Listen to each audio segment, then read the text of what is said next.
काशी में बिकने के लिए जा रहे हैं। चलते चलते बहुत समय हो गया है।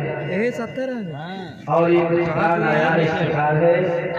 101 रुपये प्रीत यादव जसवंतपुर, 51 रुपये छोटे चौरसिया जसवंतपुर, 51 रुपये संदीप चौरसिया जसवंतपुर, 51 रुपये अभिमन्यु यादव डेरी वाले मदारपुर, 51 रुपये शुभम चौरसिया जसवंतपुर, 51 रुपये रिंकू यादव, 51 रुपये जयप्रकाश, 51 रुपये सुधीर चौरसिया, 51 रुपये राहुल अर्कवंशी, 51 रुपये सुजीत यादव, 51 रुपये कुलदीप चौरसिया, 51 रुपये गोपी यादव, 21 रुपये राजकुमार यादव, 51 रुपये मोनू चौरसिया गढ़वा। भगवान के चरणों में अर्पण कर रहे हैं। भगवान सदैव सुख शांति प्रदान कर भंडार भरते रहे। और 501 रुपये राज बहादुर प्रधान जगसिया, 100 रुपये होलीलाल रानी खेड़ा। भगवान सदैव सुख शांति प्रदान कर भंडार भरते रहे। बोले गोविंद भगवान। श्री सुखदेव जी कहने लगे, हे राजन परीक्षित, चलते चलते बहुत समय हो गया है। आज रोहित चलते चलते थक जाता है। कहने लगा, भैया अब हमसे चला नहीं जाता है, मुझे गोद में उठा लो। आंखों से अब्दुल की धार को भाई बोल रही। जीवन में याद रखना, समय का कोई पता नहीं होता है। समय कब किसे किस मोड़ पर लाकर के छोड़। बड़े ही श्रद्धा भाव से हमारे भैया दिलीप स्टूडियो लखनऊ, इनकी तरफ से 500 रुपये पुरस्कार के रूप में हमारे लिए प्रदान हो रहे हैं। और 100 रुपये हमारे साथियों के लिए। भगवान सदैव सुख शांति प्रदान कर भंडार भरते रहे। इनके लिए 2 लाइनें कहना है।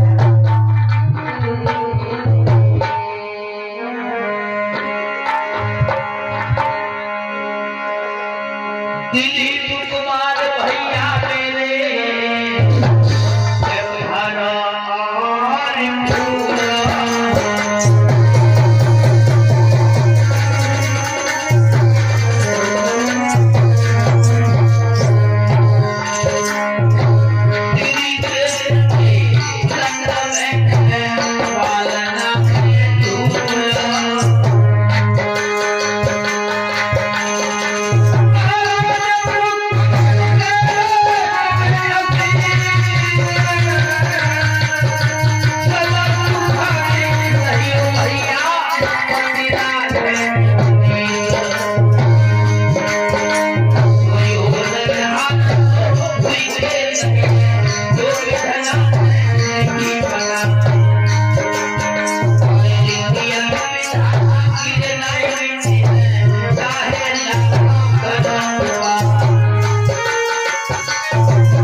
आज बेटा रोहित कहने लगा है भैया मुझे गोद में उठा लो, मुझसे चला नहीं जाता है।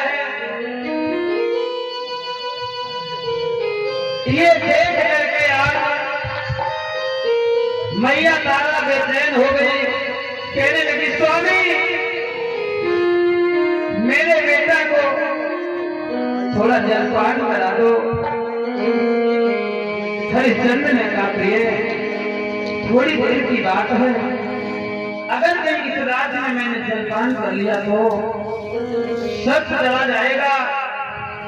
विश्वामित्र ने सोचा इनका सत्य दिखा दिया जाए, तो कमंडल में जल लेकर के आए। हरिश्चंद्र से कहा राजन थोड़ा जलपान कर लो, काशी बहुत दूर है। नहीं महाराज मैं जलपान नहीं कर सकता हूँ। तारा ने भी इनकार कर दिया। रोहित के पास पहुंचे, बेटा लो जलपान कर लो, बहुत दूर जाना है। रोहित ने कहा बाबा जी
दोपहर का समय हो गया है।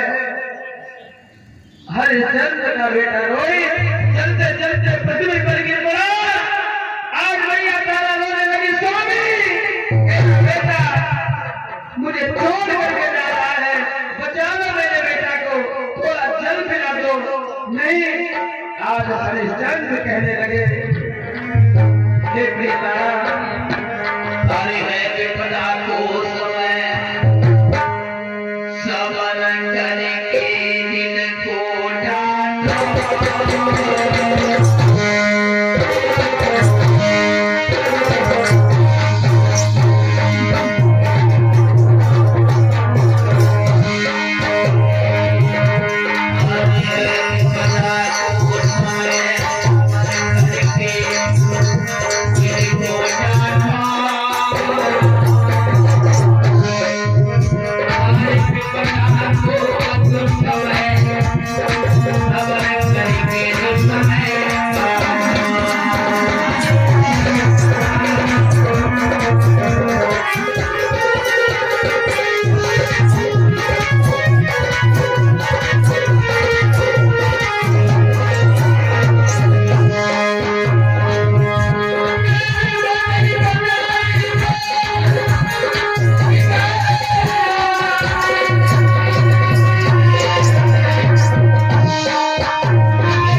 लगता है काशी तक नहीं पहुंच पाएंगे।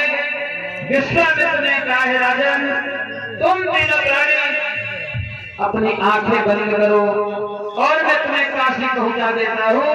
उसी समय महाराज आंखों को बंद कराया, योग शक्ति के द्वारा तीनों प्राणियों को विश्वामित्र जी ने काशी में पहुंचा दिया। जैसे ही आंखें खोली तो देखा आज तीनों प्राणी काशी के बीच बाजार में खड़े हुए हैं। चारों तरफ भीड़ लगी है,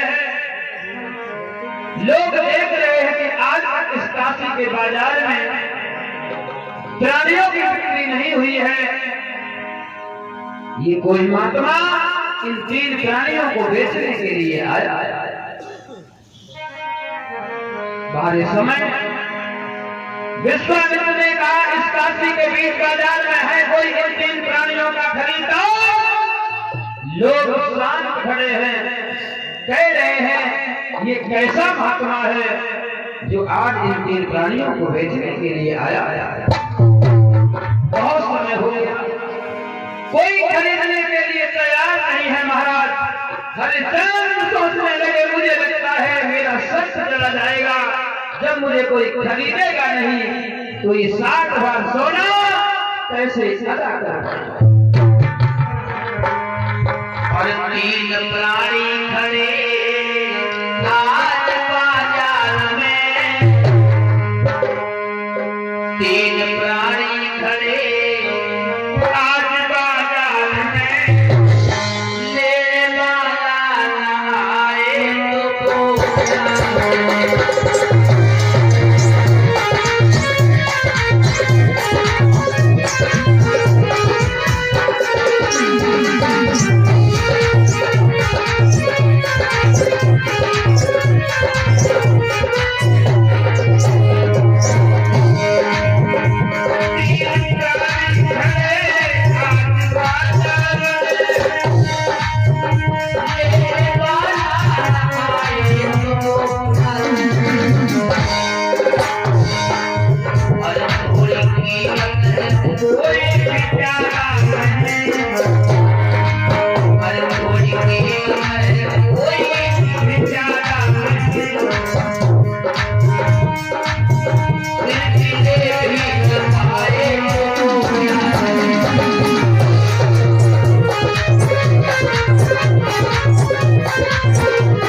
तब तक देखा है उसी काशी का रहने वाला एक वाल्मीकि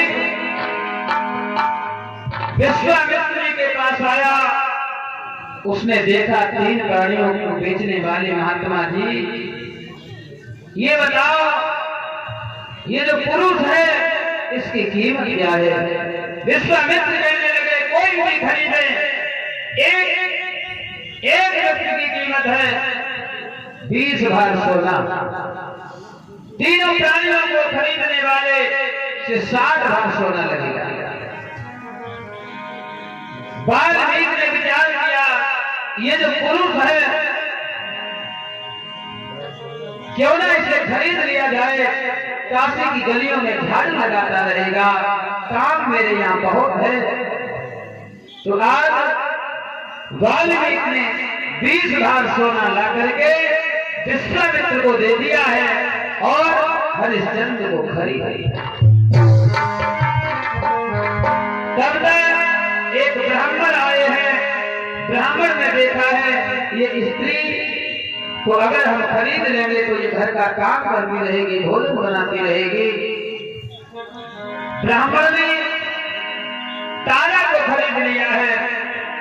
तारा ने ब्राह्मण से कहा ब्राह्मण देव मेरा एक निवेदन है, हम दोनों पति पत्नी एक दूसरे से अलग हो रहे हैं। मेरा निवेदन है, मेरे बेटा रोहित को भी खरीद लो, ये तुम्हारी सेवा करता रहेगा। क्योंकि अगर मेरा बेटा अकेला रह गया तो कहां बैठेगा। ब्राह्मण को दया आ गई, ब्राह्मण ने तारा और रोहित को खरीद लिया है। 40 भाग सोना विश्वामित्र को दे दिया। आज भगवत श्रोताओं, कैसा समय है। काशी के बीच बाजार में तीनों प्राणी एक दूसरे से जुड़ा हो, एक दूसरे की तरफ देख रहे हैं। आज हम लोग एक दूसरे से बहुत दूर जा रहे हैं, पता नहीं जीवन में मिल पाए या न।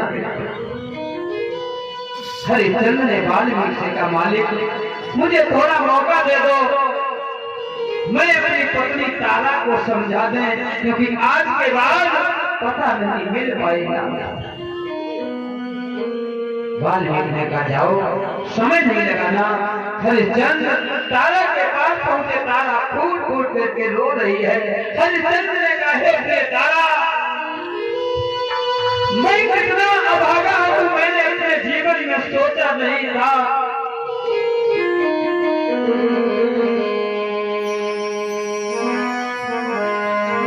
मरते मरते नर मर जाते, पर नानी नहीं बेचते। हम ही ऐसे पापी है जो सब मर्याद में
नासूर बना देता है। कौन चाहता है अपनों से दूर रहना, वक्त इंसान को मजबूर बना देता है।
भुलाने के लिए एक शब्द काफी है जिंदगी भर भुलाने के लिए।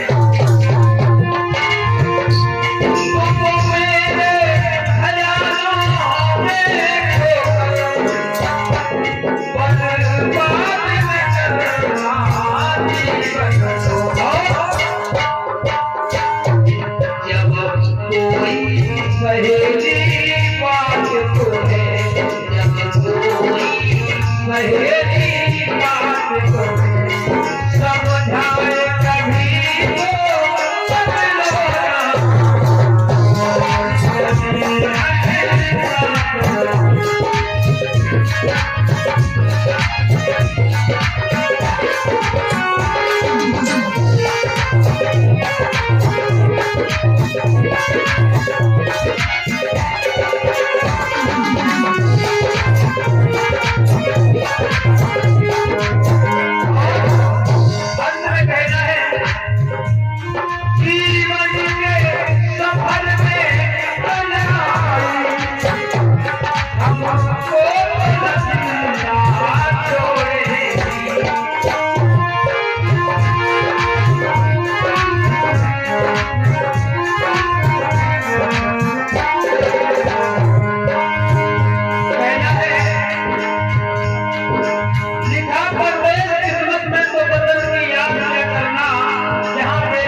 हरिश्चंद्र ने तारा को समझाया है, काट जाओ अपने पुत्र के सहारे अपना जीवन काट लेना, मेरी यादों को भुला देना।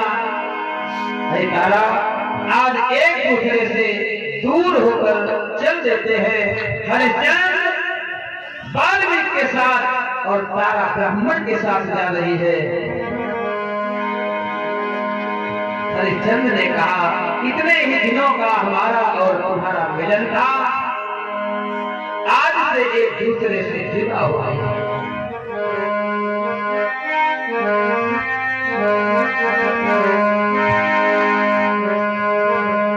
और जब दो दिलों की मुलाकात हो,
में 100 रुपए डॉक्टर अमित यादव मलारपुर, 20 रुपए विवेक पाल तिलकखेड़ा, 20 रुपए विपिन पाल तिलकखेड़ा, 20 रुपए बबलू पाल, 20 रुपए रोहित पाल, 20 रुपए लालजीत पाल, 20 रुपए अनंत प्रजापत, 20 रुपए पप्पू प्रजापत तिलकखेड़ा, 20 रुपए मनीष पाल टिकरा कला।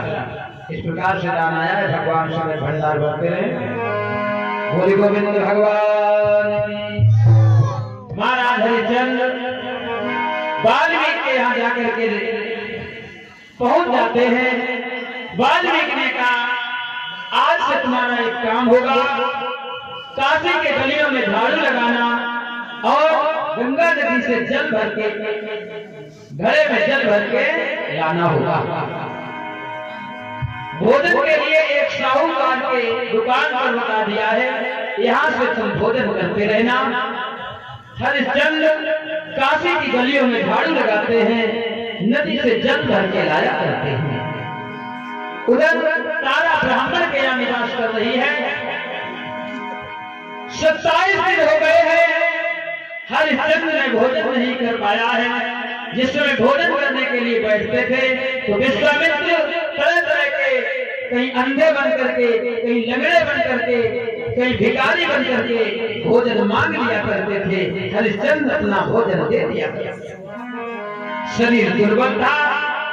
हरिश्चंद्र घड़ा भरने के लिए एक दिन गंगा नदी पर घड़ा भर के रखे हुए हैं, घड़ा उठ नहीं रहा है। जब घड़ा उठ नहीं रहा है तब तक देखा तारा चली आ रही है। हरिश्चंद्र ने पहचान लिया। हरिश्चंद्र ने कहा हे तारा मेरे घड़े में हाथ लगा दो, ये घड़ा मुझसे उठ नहीं रहा। ओ नारी हमने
चले आए।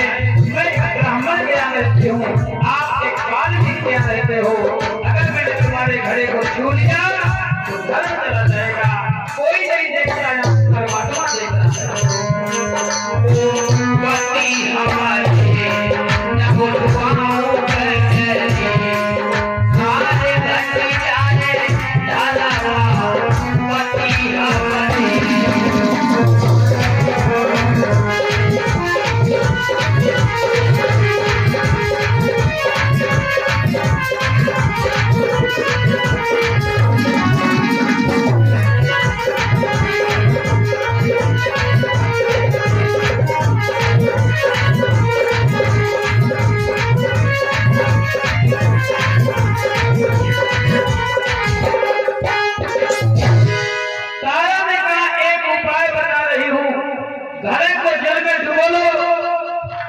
जल भर जाएगा। डुबकी लगा करके वही घड़ा अपने सर के ऊपर रखा। हरिश्चंद्र ने आज घड़ा को उठाने का प्रयास किया। घड़ा उठा करके जैसे सीने तक लाए, हाथ से छूट करके घड़ा जमीन पर गिर पड़ा। हरिश्चंद्र की आंखों में आंसू आ गए। बाहर समय, आज समय है। तारा ने भी घड़ा उठवाने से इनकार कर दिया। समय समय की बात समय को परखे ज्ञानी, अरे क्या उस समय पे धूप का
अब तुम्हारा शरीर दुर्बल हो चुका है, काम के लायक नहीं रहे हो।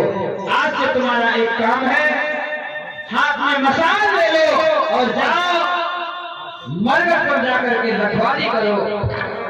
कोई भी पार्थिव शरीर लेकर के आए, अंतिम संस्कार होने के पहले कर और टका मांग लेना, इसके बाद अंतिम संस्कार होगा। आज भगवत बताओ, महाराज हरिश्चंद्र मरघट के रखवाली बन गए हैं और उधर ब्राह्मण ने रोहित से कहा है, जाओ तारा अपने बेटा को बुलाओ, कह दो फूल बाग से पुष्प लेकर के आए, पूजा का समय होने वाला है। उधर मैया ने रोहित से कहा है, बेटा रोहित हाथ में डलिया ले लो, फूल बाग में चले जाओ, पुष्प लेकर के आओ, पूजा का समय हो रहा है। विश्वामित्र ने विचार किया है, आज हरिश्चंद्र तो मरघट के रखवाली बन गए हैं और ये रोहित पुष्प लेने जा रहा है। आज मैं सर्प बन करके इसे डस लेता हूँ। जब इसका पार्थिव शरीर लेकर के तारा मरघट पर जाएगी तो हरिश्चंद्र और तारा मोह बस मिल जाएंगे, उस समय इनका सत्य दिख जाएगा। कितनी कठिन परीक्षा विश्वामित्र लेते हैं। इधर धर्म बन गए मरघट में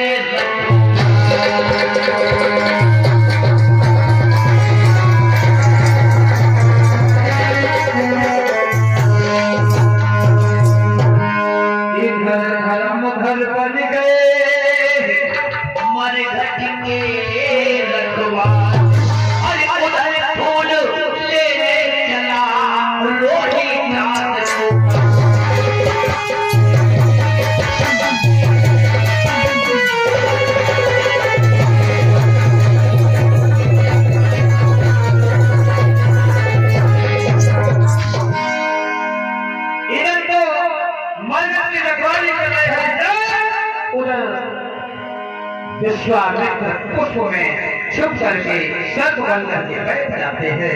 इधर मैया कहती है, बेटा जाओ फूल लेकर के आओ।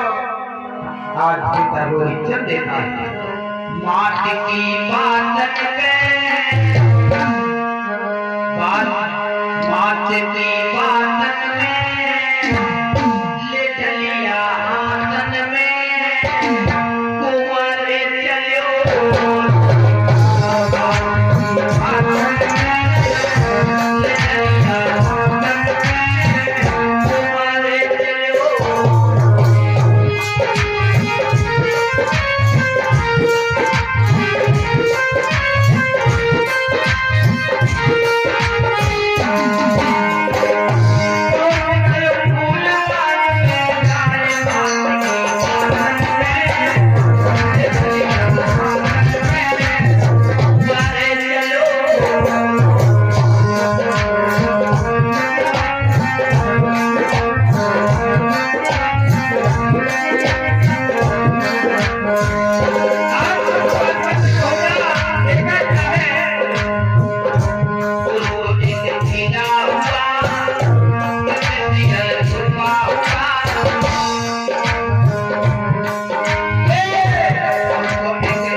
नहीं मिला। तब तक विश्वामित्र आप काशी में जाकर के आवाज लगाते हैं, किसी का बेटा फूल लेने के लिए गया है, उसे सर्प ने डस लिया है, जिसका हो ले आए। तारा के कानों में आवाज पड़ी, तारा भाग खड़ी हुई, बेटा कोई और नहीं, मेरा रोज पुष्प लेने गया था। दौड़ती हुई मैया जब आई तो देखा बेटा पृथ्वी पर बड़ा तड़पड़ा है।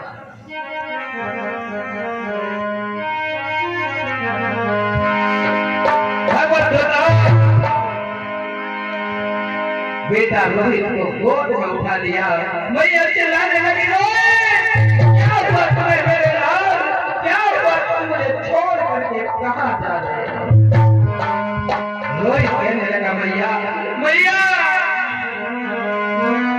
जो जन्म ले तो मरद है, कर सबर दिल में लीजियो,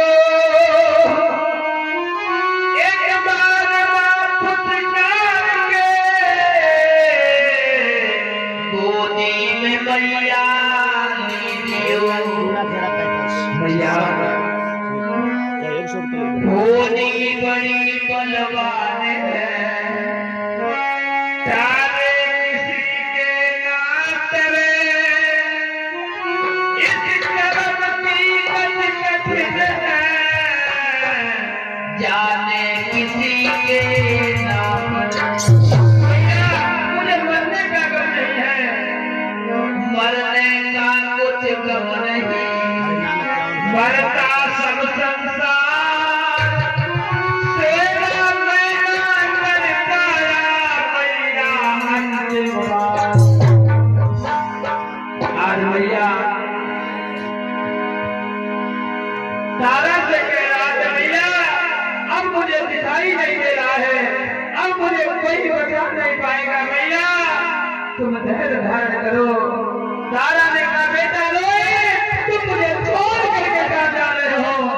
तुम्हारे पिता का साथ छूटा, मैंने तेरे सहारे अपने जीवन को बिताया था मेरे लाल, तुम मुझे छोड़ करके नहीं जा सकते।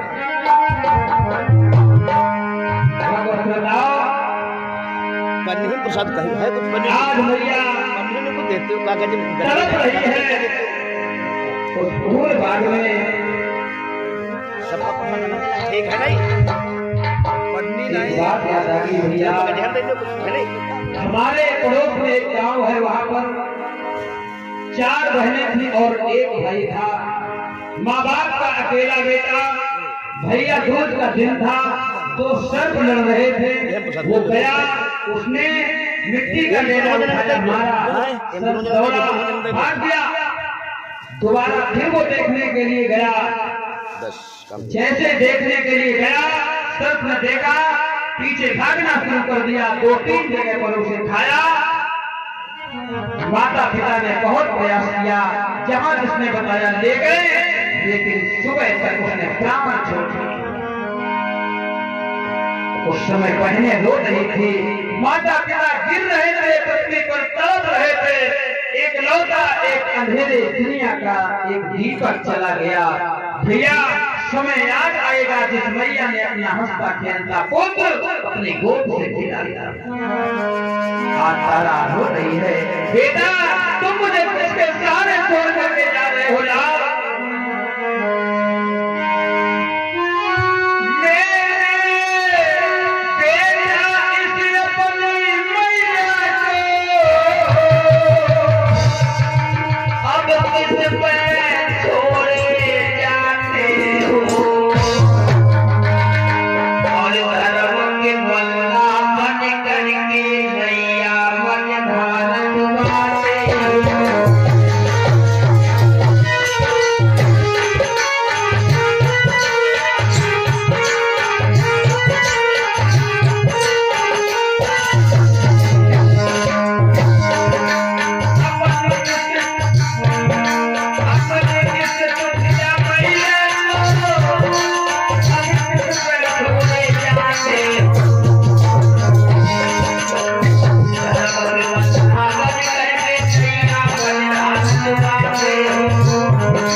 साथ छोड़ करके चला गया। हमारे समय के आगे सभी को झुकना पड़ता है। याद रखना, समय का कोई पता नहीं होता है, कब किसे किस मोड़ पर ला करके छोड़। अजब लिखी तकदीर विधाता, अजब लिखी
राजन परीक्षित आज तारा बाग में बड़ी बिलक रही है।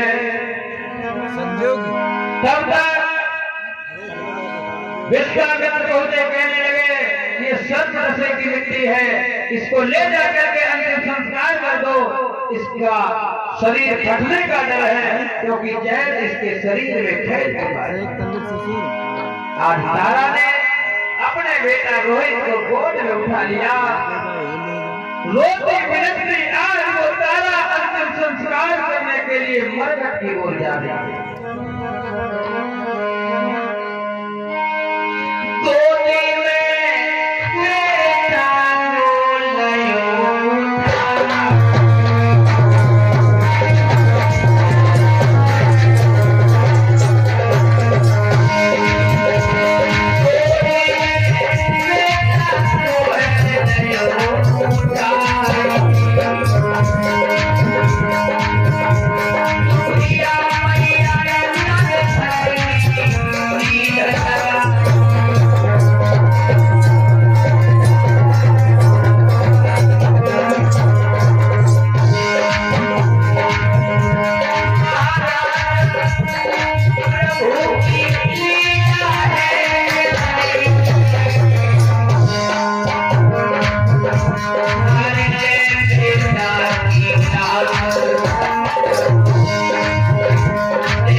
अपने बेटे की मिट्टी को रख लिया है और आंखों से आंसू बह रहे हैं।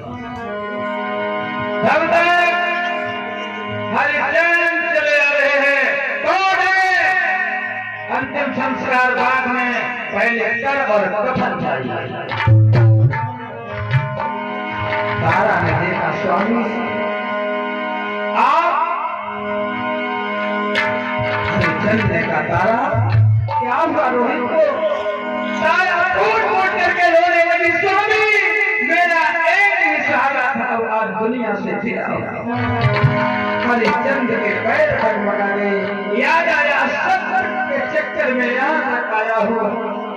ये मर्दान करके हरिचंद ने कहा तारा पहले कर और कफन दे दो, इसके बाद में अंतिम संस्कार। तारा ने कहा स्वामी ये कोई और नहीं है, तुम्हारा बेटा स्वामी। हरिचंद ने कहा हे तारा याद करो उस समय जब मैंने कहा था घड़े में हाथ लगा दो, तुमने कहा था धर्म चला जाएगा। यहाँ भी धर्म का चक्कर है। धर के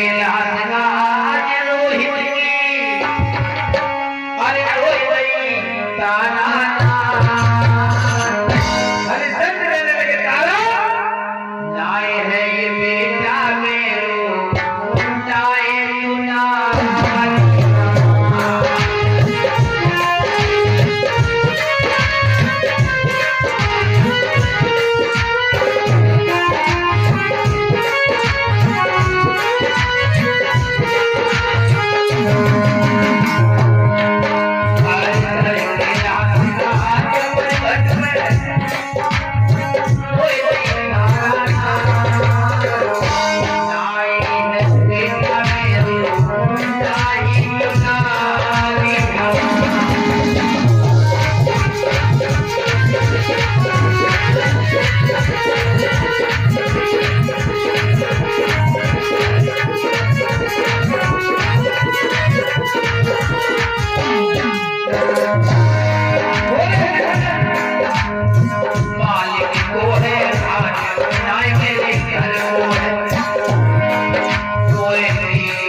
फाड़ करके कफन के रूप में दे दिया है।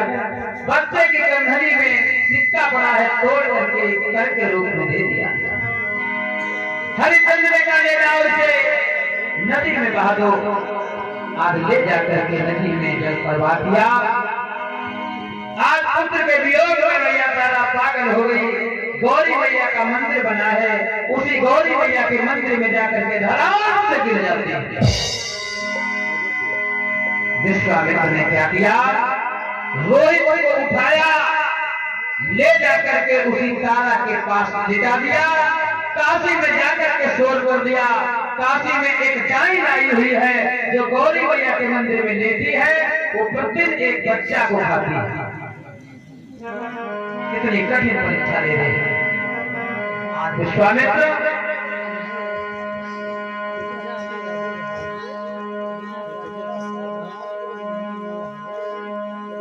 परीक्षा पर परीक्षा लेते जा रहे हैं। राजा ने वाल्मीकि को बुलाया, जाओ डाइन का वध करके आओ। वाल्मीकि ने हरिश्चंद्र को तलवार दे दी है, जाओ एक डाइन आई हुई है, उसका वध करके आओ। देखिए समय की बात, आज हरिश्चंद्र जैसे गौरी मैया के मंदिर में आए तो देखा कोई और नहीं, तारा आज बेहोश पड़ी है। सत्य का चक्कर है। हरिश्चंद्र ने तारा के केशों को पकड़ लिया और हाथ में तलवार है। हरिश्चंद्र की तरफ तारा ने देखा, ये क्या करने जा रहे हो? नहीं, आज मैं तुम्हें छोड़ूंगा नहीं, मेरे मालिक का आदेश है। हरिश्चंद्र तलवार लेकर के खड़े हैं। जैसे ही तलवार हरिश्चंद्र ने तारा के ऊपर प्रहार करना चाहा, क्या हुआ? आए हरिश्चंद्र ने जैसे ही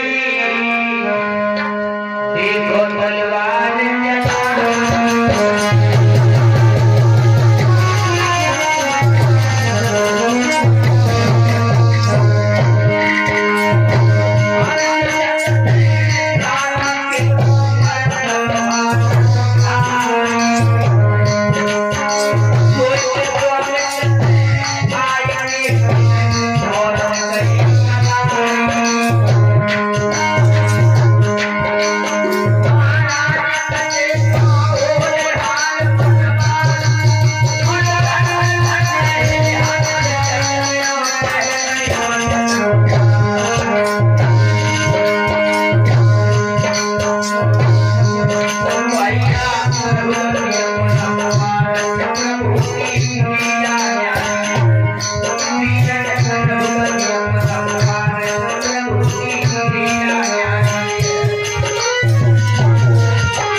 रोहित था, वो भी इस दुनिया को छोड़ करके चला गया। विश्वामित्र ने कहा आवाज लगाओ। जैसे रोहित ने करके आवाज लगाई, बेटा रोहित पास में आ गया। तीनों प्राणी मिल जाते हैं। आज विश्वामित्र ने इतनी कठिन परीक्षा ली है, कहा वरदान मांग लो। तारा ने कहा महाराज वरदान अगर देना है, आए चलो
संघर्ष में जीवन बिताते हुए सत्य को नहीं छोड़ा।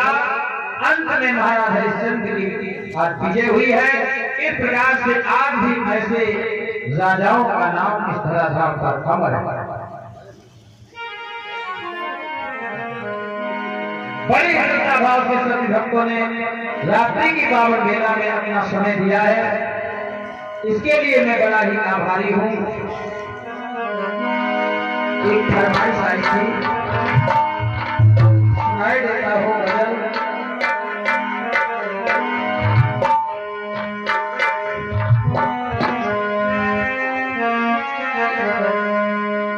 हर पैरों से गिरा जब अपने बदल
हमारे भैया जिनके सौजन्य से यहाँ तक मेरा आना हुआ,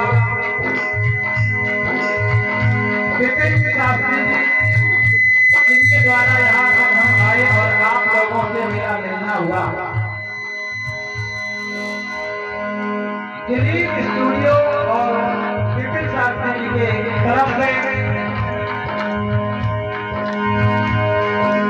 500 रुपए हमारे लिए दूध पीने के लिए और 100 रुपए इंसानियों के लिए प्रदान कर रहे हैं। ऑनलाइन दिया है, बड़ा ही इसका भाव है। यहाँ तक लाने का श्रेय उनका रहा है और इसी के साथ हम सभी भाइयों से निवेदन करते हैं कि जब यहाँ पर